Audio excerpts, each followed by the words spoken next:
Hi friends, it's Friday, September 26th, 2014. Lynn and Jamie continuing our assignment in asking for the instructions for today's session. It's clear that we are to do whatever it is the universe needs in order to take the next step on her soul plan, and knowing that what the universe needs is most likely what each of us who resides in this universe also need. We invite you to join us at every step with the opportunity for simultaneous healing that's here for all of us. Merge in, become part of the universe, own yourself as part of the universe, feel the oneness of the universe, and join in the gift of healing. I see the universe in the hospital bed again. Yeah. And it's very sick. Very thin, pale. Yeah. It doesn't seem agitated. It seems very calm. Yeah. How may we be of service? What do I notice? I notice it has no energy in its feet. And my first reaction was to go massage its toes to get the energy down there. But that doesn't make sense. It's time to let go. The guide said yesterday, right? Right. Let go. And so we don't want to draw the energy down to the toes. Maybe we go up to the head. Ooh, I'm getting a nod on that one. Ooh. Go up to the head. Stand at the head of the universe. Oh. Again, I hear the song in a round. Yeah. Choice in every moment. Choice in every moment. Look for the gift. Look for the gift. Let go. Let go. That's a play on a bird call. Yeah. It's like the universe's breathing is slow, labored. Yeah. Very slow. Seeing how the energy is pulling out. Yes. How may we be of service? Well, we can join the universe and do the same thing, right? It's true. We can just all pull out our energy, pull it out the top of our head. On our exhale, we go out the top of the head.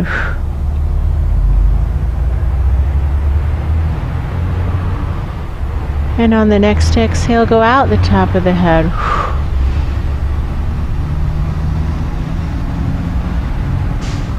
And on the next exhale, go out the top of the head. And on the next exhale, go out the top of the head. And here we are, and we're being greeted. Sit here. Sit here and wait. Wait for someone. And I noticed that around us there's a little bit of angst. Yes. And someone is coming out, and they have our files, and it's kind of frowning. It looks like a thinking face or a concentrated yes. face. It seems to be something on the chart. Not how it should be. Right.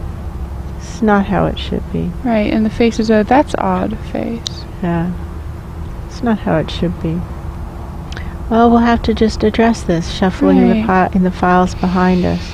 We find a new solution. It's like this person came out prepared for one issue with one answer, and this is not the expected issue, and therefore we need a new answer. Yes. And so looking in the files behind, okay, let's try this instead. Yes. And again, I have the feeling that I had this is some kind of a treatment, like this is medical. I'm in a waiting room in a doctor's office. That was what I saw right away, was a waiting room in a doctor's office, and now we're consulting with a technician who says, wait a minute, this problem isn't what I originally thought it was. Let's try this instead. And so this protocol is what I recommend, and now giving us the file and the recommended protocol, but we have to go talk to the doctor, quote unquote, the expert. Go talk to the expert now. But this technician was going to send us through with one recommendation, and now we have another recommendation in our hands, but we're going to go through that door now. Yes. And here comes we're coming into a room. Yes. That has a very wise being in it. Very wise. Very wise. It has the feeling of going to the expert, you know, Yeah. like going to Mass General for the brain surgeon Right. expert, etc. And also very kind. Very kind, Very, very, very wise. wise, and kind. This person knows what he's doing. He's not going to make a mistake. He's experienced. Yeah. And he looks at the chart and he looks at the recommendation and he does not agree with the recommendation that has been sent through. That's true. And he opens the door and calls for the technician, and it's very much with the air of, now he's going to teach the technician something. Yes. Let me show you something. See this? And he's showing the chart. He's saying, I can see how you arrived at this conclusion. Yeah. But look at this. This shows, this little thing at the bottom shows that this isn't a match. Can you see that? And the technician is kind of, he sees it, but he doesn't want to acknowledge it because he doesn't see a better option. It's true. But then the really wise being says, now watch this. And he shuffles through like it's a box of options. Yeah. And he comes up with one that's little and was kind of on the bottom almost. Yeah. It was so small. It was like it was just there. He says, you have to know this one is there. It's just underneath it. It's very rarely used. And that's why it doesn't have a file of its own. It's like a sticky note stuck to the bottom of the file drawer. He says, but look, it's it. And look at the technician's eyes, how they light up. Ah. It's like, wow. I didn't even know that was there. Voluntary withdrawal. Voluntary withdrawal. Yeah. They're talking about voluntary withdrawal. Yes. Very rarely is this isn't an option that's often used. No. But how it's a good option in the Yeah. right circumstances. The best option in the right circumstances. Yes, it's the best fit. And so now I feel like I'm the universe again. I feel like I'm very ill. I don't feel well at all. And the kind doctor is asking if I understand that I'm fatally ill. Do I understand? This body is getting ready to end. Yeah. Yes, I do. I do understand that. Understanding it and accepting it are two different things. I appear to understand it, but I do not feel as though I'm accepting it. Does that make sense? Yes. Is that your perception? Yes. I understand it, but I don't want to accept it. The doctor says, oh, free will. That's your choice. However, if you decide to accept it, then this is the absolute best option for you. And he's holding up this sticky note, and it's square, and it's blue, and it has lines on it. This is the best option for you. And it's about voluntarily letting go of the body. Now, there isn't any point in pretending to do this if we aren't actually willing to do it, right? It's when we're actually willing to do it that it's actually the best option. Pretending to do this when we aren't willing not only isn't helpful, it actually damages us. Incorrect. Damages our ability to do this when we decide we're willing. Does that make sense? Yes, it's true. Yes, it's true. So there's no point in pretending to do it. It's counterproductive to pretend. Lies are never helpful. No, there's never a situation in which a lie is helpful. That's true. And that would just be a lie. It's true. But that we can feel for ourselves the benefit of getting long and thin and hollow, regardless of what we do with that, right? It's true. And so to just continue our work, to get long and thin and hollow, and instantly we're being shown the pillar and how it's crucial to have a pillar that's really sealed. Yes. And how this is true for all of us.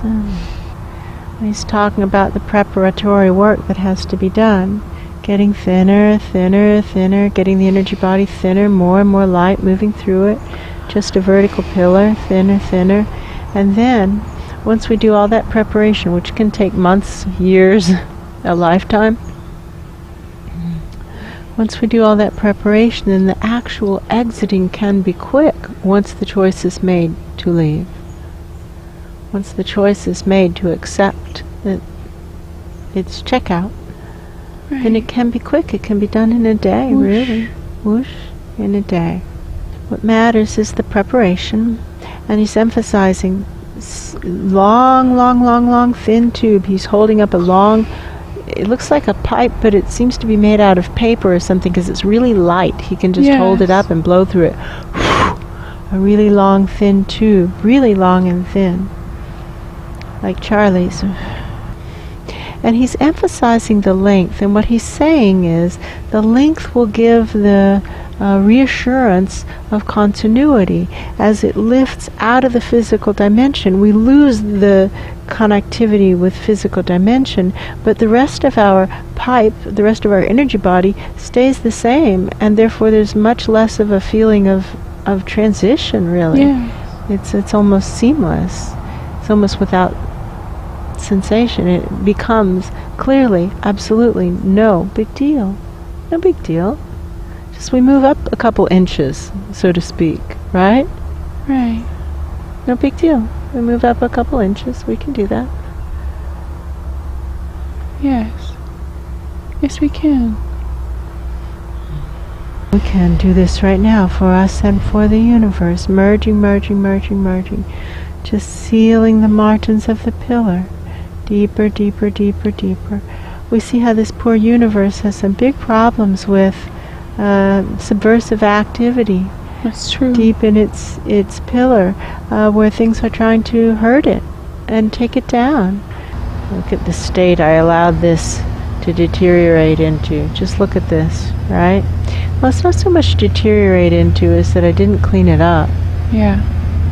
It's like, look at this mess, and I've been living here pretending it's okay. Right?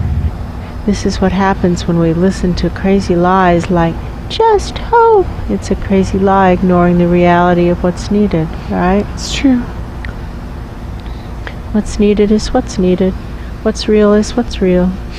So, what matters most is relating to life with truthfulness. What's actually going on here? What does the situation actually call for? And then being willing to just do it. Do what the situation actually calls for. Correcting the errors, sending We them see up. how the errors go way back. Yeah. So let's correct all those errors that go way back. Wishful thinking, unwillingness to acknowledge what's actually going on. Well, this has definitely been a pattern for all of us in this universe. Who That's among true. us hasn't fallen into this trap? That's This is true. the pattern that we've fallen into. Right. Correcting the errors for all of us.